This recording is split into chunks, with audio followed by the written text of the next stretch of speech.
with nature and balance and all that shit. Like if I had a kid and I sent my kid to NOLs, it was like my idea for the 1 dog class. My baby, I would almost feel like, sent outsourcing it to people from NOLs or the NOLs organization itself. How do you grow that? How do you grow that beyond the time during the course? So it's not about seeking funding or seeking donations, you know what I mean? Or they're paying X amount of money for a course and then not being, and then some people maybe not having those same opportunities to have that month off when they're a teenager or whatever to dedicate to those skill sets and that sort of immersion experience of learning those communication, those sort of wilderness, leaving no trace. It's leadership skills, however you choose to say it, but can carry that over, literally articulate that same balance, collaborative, way of doing things that respects nature and the wilderness into the, taking that from what I call the real fire architecture of how the earth historically has been, indigenous peoples all over the world, and take that, articulate that, extend that. And I think the NOLs is there for definitely, it's a blue fire architecture thing, but I think it's an echo of the indigenous memory, traveling in a group and, the skills, and it's almost rehabilitating, I would use the word, human youth from the 21st century, back in time a little bit, and sort of relearning these things and helping them access this sort of kinship mankind has with the earth, or trying to introduce them to the first, the first step of awareness. And a lot of people have this from hunting, from other things, from fishing, from growing up around horses or dogs, or from doing backpacking, skiing trips, and in other ways too. It's not just those, but there's a I think that there's a lack of swagger, a lack of braggadocio. There's a brand identity there that is admirable. And again, it's like where are you going to send your kid? You don't want to send your young kid to somewhere where they're going to get sexually preyed on at work. You want to send them to a respectful environment, all around and all angles. And I think that they, probably similar to an Outward Bound, they've achieved that in the sense that I think I would probably send my kid to either of these organizations. And it's almost like a college thing here in Lander, Wyoming. The library's closed on a Sunday. The big library at NOLs is open. I go in there and I don't know the password for the Wi-Fi, and the dude kind of reminds me of another guy also, handled working sled dogs in Alaska. And he's just minding the front desk. I've been there a few other times. I put a flyer up before, and an old lady was there, and she's like, you can camp in the park for free for a few nights. And south of Jackson here in Lander, it's just driving back up. There's snow in the mountains, and but anyway, I'm just plugging my computer in. There's the climbing magazines, there's the outdoors magazines, and outside magazine, all that stuff. And then there's just this beautiful library full of these books. And it reminds me when I was a kid, I had a lot of good access to the same sort of knowledge, etc. Driving through Lander, Wyoming here, trying to find a gas station, of course, ironically enough. But I had, there was a lot of outdoor books. There was a lot of sources of inspiration. I was taking backpacking, I was taking canoeing, I was taking dog mushing. We went fishing.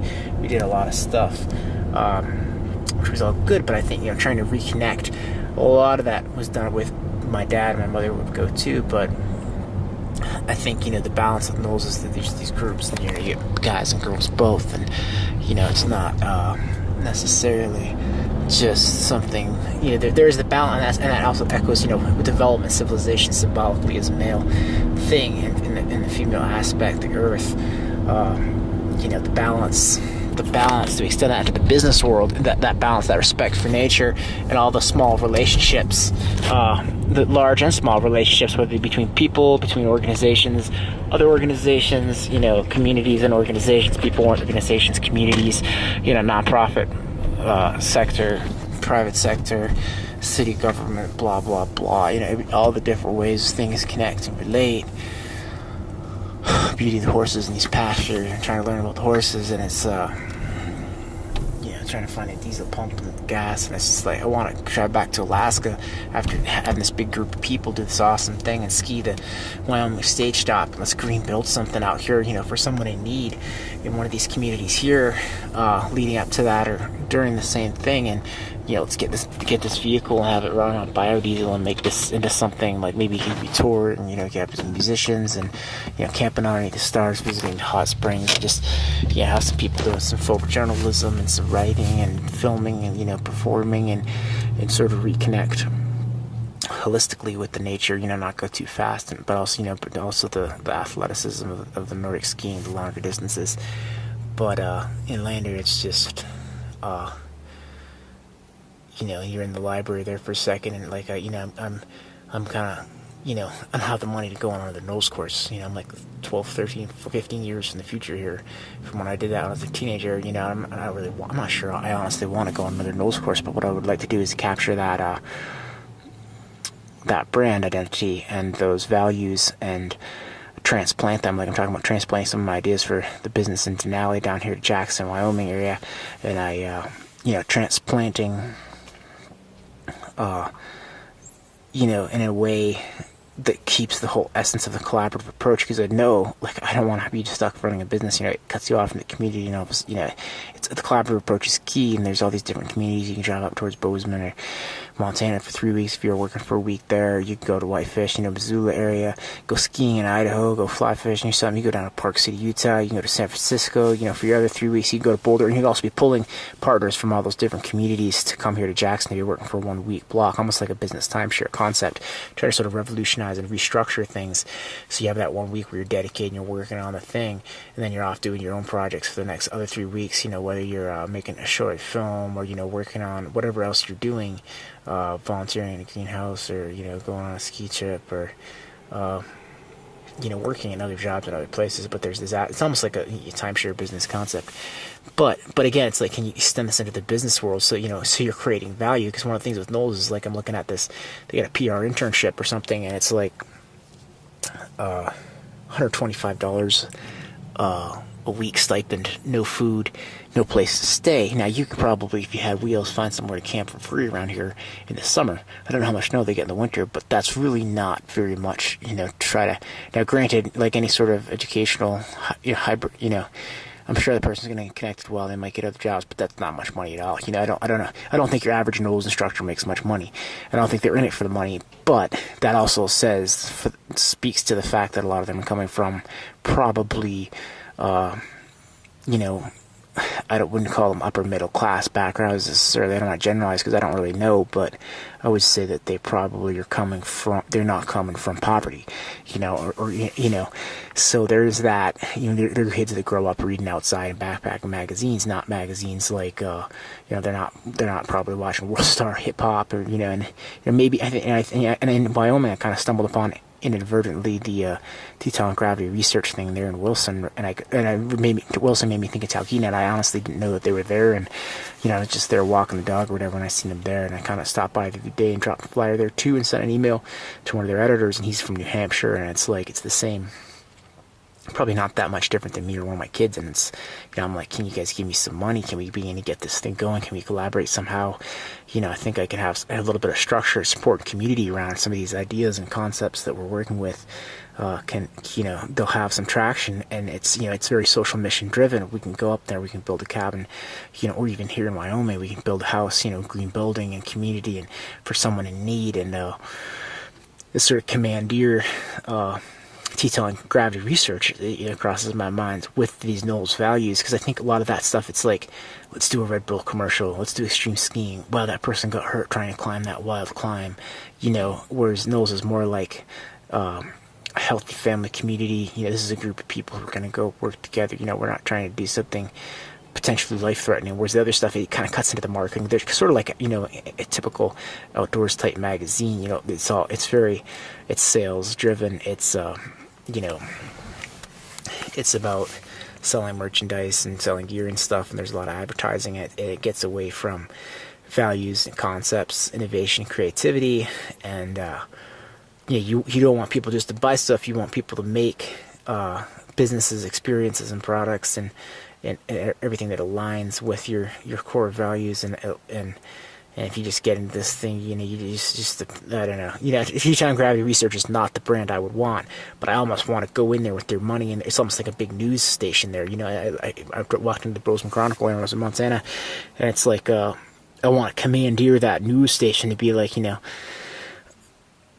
more than just a shout out. Why don't we work together here? The Wyoming race starts right. It's the same. I don't know. I feel like the big Nordic skiing community, like following the Olympic Nordic skiers, the Nordic skiing community, they don't align with I don't think their marketing and everything is not totally aligned with like the people who are doing the half pipe and like the skater culture and everything like that. And I think that's more honestly, again, the brand that I'm sort of tapping into, probably similar to this NOLs thing. But it's like, it's just the juxtaposition. Like I'm watching this video and it's like a couple, a couple from the NOLs organization or whatever, this other dude, and a couple of, they bike way up into Sinks Canyon here and then they do a 50-mile hike and climb up a mountain, and it's where they get married, and it's this beautiful thing, but it's these white people, and, they're camping out and they're on their bikes and everything, and, the girl remarks that she got her wedding dress for like $8 from the thrift store, and it's like me, I'm rapping on the internet with my thrift store surplus jacket, but it's I definitely had the struggle and have the poverty. I'm sure they do too, in some respect and element. They understand being thrifty and understand valuing other things than material possessions. But again, looking into the future, I think there's a need to try to provide for people in a balanced way. Like you drive up the Sinks Canyon Road here, it makes me think of like a girl I know who is a folk singer in Alaska, Britt Arneson, and her son is named Kenya. It's almost like that could have been my mother if she divorced my father when she was younger and pursued a music career, and her son's, what I mean. And I've never been in a relationship with her, but I just know who she is. And again, it makes me think, like when I was in Alaska, I almost got started in that yurt business, but I was really trying to do it from the local materials, and it's basically impossible for me to do it without some collaboration and support. And I think that that's really necessary. You don't want to have a family business. Also, driving up that road right outside of Landry, Wyoming, there's the big University of Missouri or something, geological research place there with some cabins and buildings, and they're studying the geology they have, and they've got a little like a satellite university there. And it's, again, remarkable how it's named Branson or something. It makes me think of Richard Branson's son, the famous entrepreneur, Virgin brand founder. I think that it almost, if you're the generation before you, succeeded so much at something or whatever, it can almost handicap the next generation a little bit in terms of reaching their potential, because they don't have the same opportunities to struggle and if that makes sense. And I think access to I'd much rather have my future have access to opportunity, but I think I'm articulating the concept that balance and collaborative approaches and integration with the community, not just like family groups, but the larger community thing, which is something that I think NOLs that respect, for people, landscapes, communities, etc., organizations. I think that they have that down pretty good, like Outward Bound, like some of these other organizations. Something you want to emulate and transfer into the business world. And like, I'm a 30-year-old single guy or whatever, you know what I mean? I hesitate, and I'm in the writing and the rapping, and a lot of it's about romance and women, and I hesitate. I almost want to outsource, like I said, some of this stuff to them or to that community, because I feel like they're the best ones to articulate it and to bring a realization. And like, I don't want to be like, you know what I mean? It's just, I don't want to outsource this stuff to like Teton Gravity Research or to like a bunch of dog mushers. I know, these are not the right people to marshal this brand. Actually, I think I am a great person to marshal the brand, in a sense, as a writer and as a photographer, a musician, and someone who can obviously, who came up with the concept essentially in terms of, linking all these different things together into this,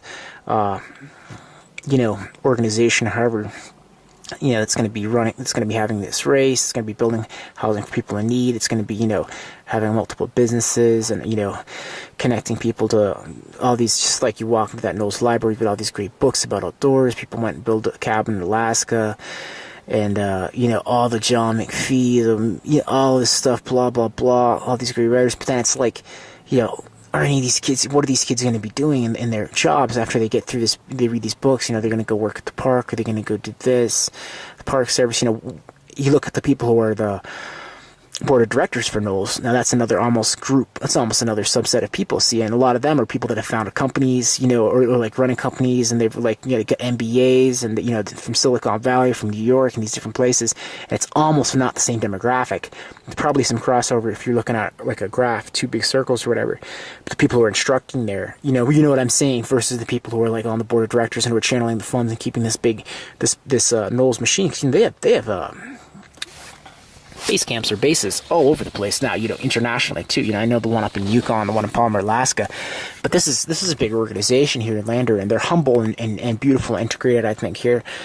But there's also the huge native reservation, and I'm just talking right here in a gas station. It's ironic, so, there's a diesel pump here, but the big native reservations here, and it's like, it reminds me of Tok, Alaska. Now he's on that Yukon fire crew, like the native kids are there, and it's like the differences in opportunity, and that house burned down up there. I don't know what's even going on with that. It's been years, Botanicross, but it's like, even here, wouldn't it be beautiful to like be able to mobilize some of this stuff and towards some sort of green building effort. And I remember up in Palmer in some big hayfield seeing like some of the NOLs people like working on building something, or whatever. And it's nice to be able to take shelters down too, but the concept here is like someone's house burned down, they didn't have insurance, can we mobilize people to build something to replace what was there, and to involve and integrate with the local community, so that it's not like someone like in Alaska, the Christian church groups go in, they get the funding from the FEMA or whatever, and they go in and they build a house for $30,000 or whatever, and they get all the volunteer labor from some of these people who just want to go up and see Alaska, almost these contractors or whatever. So they go up and they build a house, sort of like 50, 60, 70 years ago in the Department of I don't even know what it's called, went and built a lot of houses in some of the villages, and I think that was the case in that Santa Cross house. But they go out there and they almost rob the communities and the people in the communities and the young people in the communities of that. It's almost a generational gap, before the ancestors. And I think the same thing's for me, like the grandparents, like were the hunters, like in the East Coast, but my dad didn't hunt so much, so I didn't really pick up those skill sets. I feel that ache, that yearning connection. Well, I want to connect to the landscape, I can understand you don't want to have everyone going out hunting and everything, but at the same time, why am I buying like hamburger patties from the store in Lander, Wyoming for my dog to eat mixed with the oatmeal? Like I wrote in that post, that Big Skies post, there's so much junk and unnecessary stuff in human and canine diets, but you know what I mean? It's like, look at all the elk and the deer. There's plentiful game between Jackson and Lander, all the deer and the elk and the pronghorn, and I think, picking up some hunting is not, I'm not gonna advocate everyone goes and hunt, but it's like, or everyone goes and starts a business. But again, like I'm 30 years old, I've worked all kinds of jobs. I have a good sense of how business run the right way with a collaborative, sensitive approach.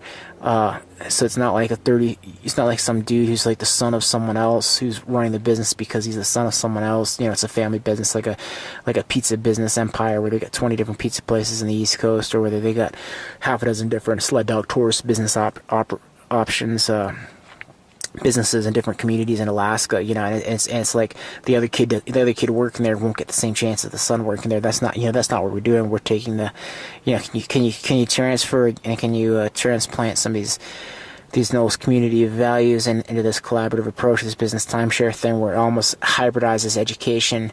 Like when you're into that library there, and all of a sudden you're like, wow, look at what about Alexander and whatever the name, Conover in Maine, where I'm from, making the mucklucks. Like I had that idea like a year ago or whatever. And it's like, can I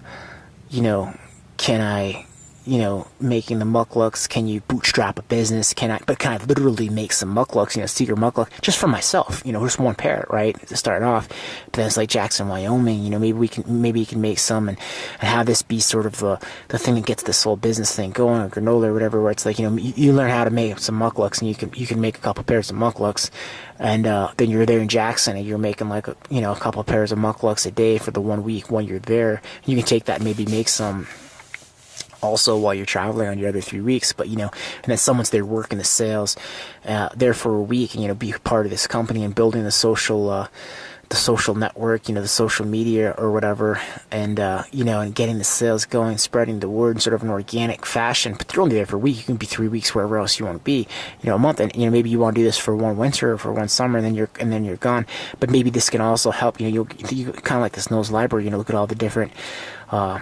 Sort of like some of these other incubators, accelerator businesses, but I think we want to actually go farther than they do, and I don't think I'm ready to try to say, I want to do this internationally, like you see, like the Unreasonable Institute in Boulder, Colorado, and I don't honestly know if they would be the right sort of partner for me to work with either in the future, but I can respect totally what they're doing as well. But I think it's a little bit different than what I'm trying to do. I'm trying to actually restructure on the actual, the 40-hour work week, 9 to 5, to go into that and be like, wow, that's not working, because what they're doing is they're starting companies.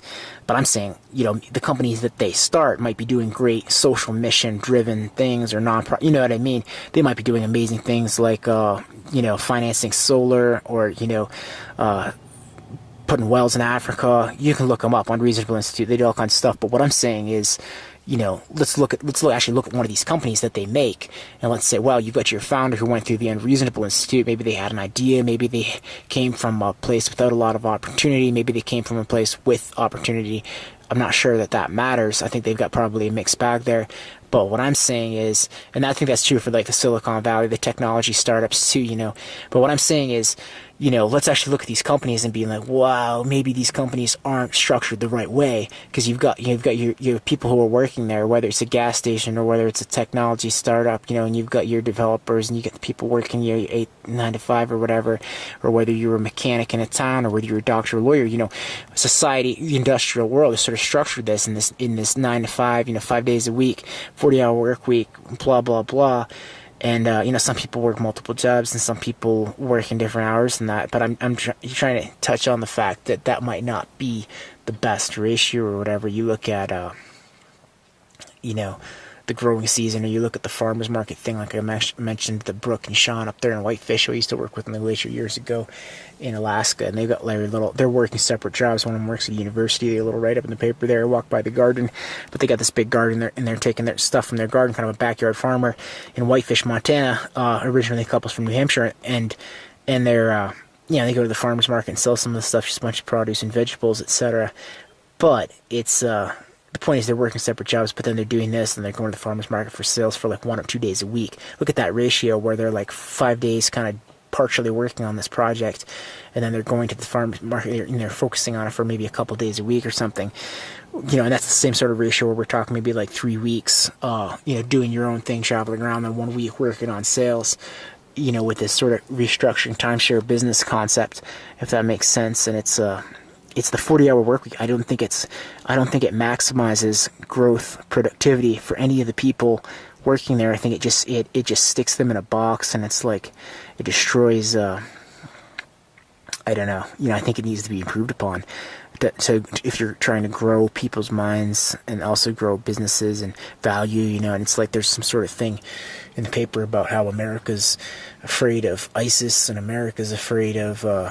The Ebola thing, and America's jobs are down, or like, it's just like ridiculous. Like I just drove all the way from Alaska, again, I'm driving through the country here, and I feel like, there's some depressed economies for sure. And I think, certain areas, and sort of like me talking here, that's an issue, but at the same time, there's a lot of opportunity, and it needs to be balanced. I think when you're talking about entrepreneurship with the nature and with the natural world, so that it doesn't become this sort of blue fire architecture language of development that actually that has a negative thing that takes away. You need that female energy there, that earth energy to have balance, so that there's the respect, and so that there's the long-term sustainable vision for the earth, for the people, and all the different relationships between the people and the organization and the community, and blah blah blah. I think NOLs is pretty good here. I don't think I think if you ran down to Rock City or whatever, Rock River City, if you went into one of the strip clubs in Wyoming, they might be able to talk to you about the wild horses or whatever, and they might pull back from NOLs because, they're poor people and they don't have you go up to the reservation here. I think that there's some of these imbalances, the economic thing, just like you're talking like a college or something. I think it's there. I think you have to acknowledge it. And for what I'm trying to do, it's interesting because I don't have the money, to do these business ideas. And I can accept that my strengths are almost more,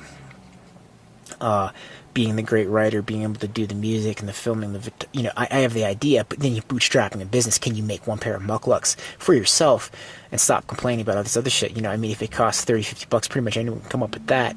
From and also the concept of building a house from repurposed or materials. I seen up in Missoula or something, like a big forest group got together with Habitat for Humanity, sort of similar to what I was thinking when I was driving through Whitefish and trying to weave some of these CrossFit, this NOLs, this Habitat for Humanity, the cabin porn, ski expeditioning into this, like you're almost like making a climbing rope for young people and for future generations to use to be able to live off the land, to be sustainable, to be able to be, fit and healthy for their mind, body, spirit, and also in the community.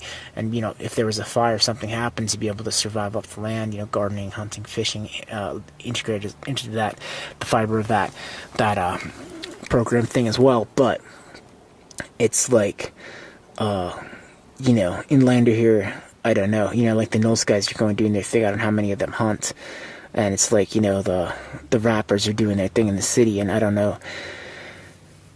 It's just like, I feel like I'm sort of the bridge between all the worlds. And I think, but I guess what I was saying is, I don't have the money to make this business idea necessarily happen. But again, it's like, is there a way to sort of bootstrap this, literally, make a few pairs of boots or whatever, and on the side of doing the other stuff, which I'm doing, is trying to but just use that as a tool, if that can take off, to finance some of this other shit. And I'm seeking collaborators, not necessarily collaborators just with money either. I'm seeking collaborators with the right sort of values and energy alignment. And I think that's the key with what we're going for, because you get someone with a bunch of money, I don't think that's necessarily going to help you as much as someone who has the same sort of energy and desire, and the value alignment.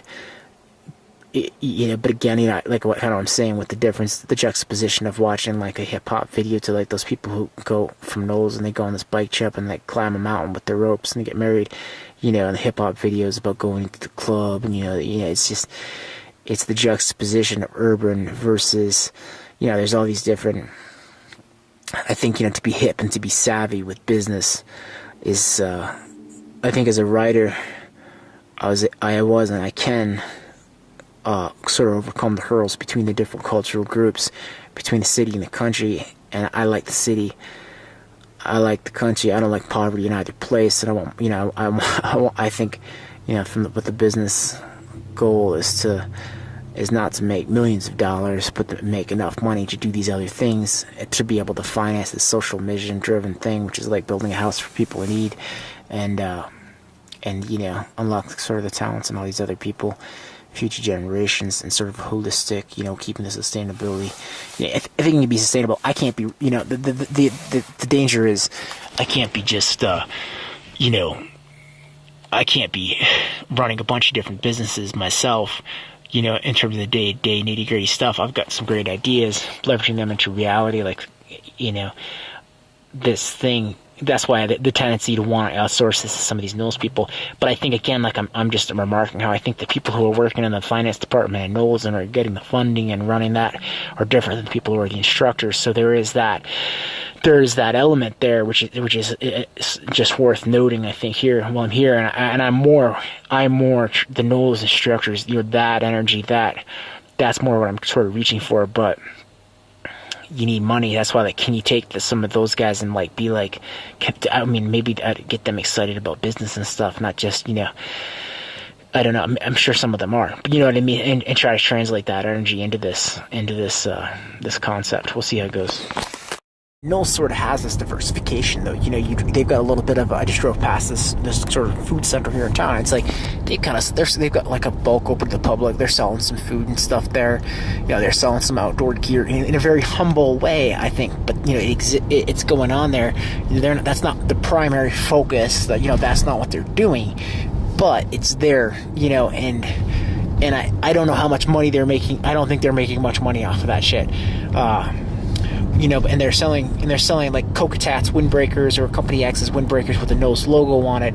I don't think they're making their granola from scratch and trying to sell their granola in all the grocery stores across America. So there is a difference in the thinking there. They're selling some stuff there, some probably healthy, good foods, but I think what I'm saying. There's that element. But it's like also the NOLs couple. They bike and they hike up that mountain and they get married there. They can do that. It's like sort of like my idea to make these dip pull-up bars that are collapsible. You can take anywhere, because you look around this type of landscape. There's not a lot of trees in the alpine areas, and it's like that's one of the things I would focus on wanting to have with me, is to be able to at least do some pull-ups. But these guys can climb the mountain. They can climb on the rocks, or whatever. But the point is, as a business, the National Outdoor Leadership School, they're almost be able to be a little bit more nimble and light-footed, and they're not getting weighed down by all these different business ideas. They're just here, this is our food store, this is the stuff we buy here. These are some windbreakers. We've got the NOLs logo on them. Some other company makes them, but I think there's probably an opportunity in there.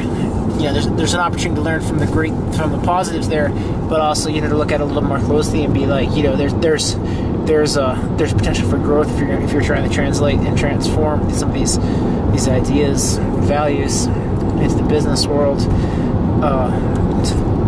From that NOLs culture and community is you want to know where your products are coming from, the fair trade stuff, and you want to know you want to know the story behind that windbreaker, who are the people in the foreign country making it, what its path are. You want to feel good about that purchase. You want to feel good about the purchase of the oats you get, that kind of thing. Again, like giving my dog oats and beef and a little bit of dog food someone gave me. And you look around this landscape in Wyoming, again, like Teasley and the Pedigree Stage Shop Sled Dog Race, sponsored by Pedigree Dog Food. The big race here, it's a terrible dog food. It's a food, but they're kind of doing their corporate social responsibility, whereas really through sponsoring the race, you get some publicity. But you look around, look at all the beef, look at all the potential for growing oats around here, and I'd probably Teasley could have made a fortune if he had gotten into one of those two industries, and he would be able to sponsor his own race almost. And I'm sure he probably is sponsoring his own race to some respect,